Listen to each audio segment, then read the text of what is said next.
سلاوتان لەبێ بەڕێزان بەڕێوەبەری ئاماری سلێمانی ڕایگەیاندووە ئەمساڵ فۆرم دابەش ناکەن بە سەر دەرچوانی زانکۆ پەیمانگاکان بە ئەمبەسی دامەزراندنیان بەڵکوس لەو فەرمانە وەردەگرن کە ساڵانی پێشوو پڕکراونەتەوە دانەمزراون.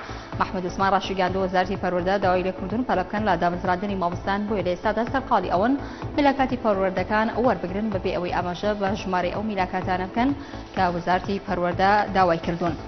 ئەندامێکی لیژنەی ئامادەکاری کۆنگرەی نەتەوەی کورد ڕەتی کردوێتەوە باز لە دواخستنی بەستنی کۆنگرەی نەتەوەی کورد کرابێ لە ڕۆژی 15 ئەیلولی ئەڵمانیادا. دەشلەی کارەکانی لیژنەکان تا ئێستا بەردەوامن. خەلیل ئیبراهیم بەنارتی ڕاگەیاندووە لیژنەکان لە کارەکانی خۆی بەردەوام و تا ئێستاش دوو پرس ماوە کە گفتوگویان لەسەر دەکرێت و یەکلایی نەکراونەتەوە. ڕۆنیشی کردوێتەوە دوو پرسەش بریتین لەوەی کە مۆدێلی کۆنگرەکە چۆن بێت و 600 ئەندامی کۆنگرەکە چۆن بەسەر چوارپارچەکەی کوردستاندا دابەش بکرێت.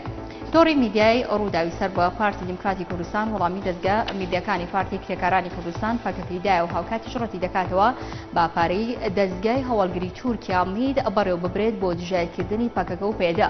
باپی ڕاگەیاندرایە کە هاوتۆڕی میدیای ڕووداوی بڵاوی کردوێتەوە تێداتوە ڕوودا و پێویستی بە پەیوەندی و پارەی دەستگای میتی تورکیانە بۆ ئەگەر پاکەکە بەڵگەیەکی لەسەر ئەوە لە بەردەستە کە ڕێکەوتن لە نێوان تۆڕی میدیای ڕوودا و میدیا هەیە با بڵاوی بکاتەوە کە بەوتەی ئەوە نەک شتێکی دەستکرد بهێنن کە کەس ناتوانێت بیخوێنێتەوە کە بە خۆیان دروستیان کردووە بۆ لێدانی ڕوودا.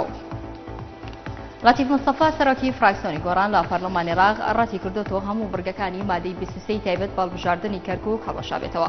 لە کۆنفرانسێکی ڕۆژنامەوانیدا لەتیف مستەفا ڕایگەیاندووە پێشتر مادەی 23 بۆی کەم تەرخەمی یەکێتی و پارتیەوە پەسەند کراوە دواتریش داوای هەڵوەشاندنی مادەکە کراوە بەڵام هەردوو لا لە ڕێگەی ڕاگەیاندنەکانیانەوە بە هەڵە زانیاریەکانیان لەسەر هەڵوەشاندنی مادەکە خستۆتە ڕوو بە جۆرێک هەر لایەنەوە بۆ بەرژەوەندەی حەزبی خۆی بەڵاوی کردوتەوە. عوسمان بایدەمیر سەرۆکی شارەوانی ئامەدی باکووری کوردستان ڕایگەیاندووە دامەزراندنی ئۆتۆنۆمی وەکو شیری دایکان حەڵاڵە بۆ کوردانی خۆڕایی کوردستان. بەپێی هەواڵێکی ئاژانسی فرات عوسمان بایدەمیر لە کۆبوونەوەکدا لە ڤێنای پایتەختی نەمسا ڕایگەیاندووە بۆی قۆراقی ئاشتی کە لە نۆڕۆزی ئەم ساڵەوە لە تورکیا دەستی پێ کردووە بەردەوام بێ پێویستە حکوومەتی تورکیا هەنگاوی جددی بنێ. کورتیاوەڵەکانتان پێشکەش کرا شاد بەختەوەربن.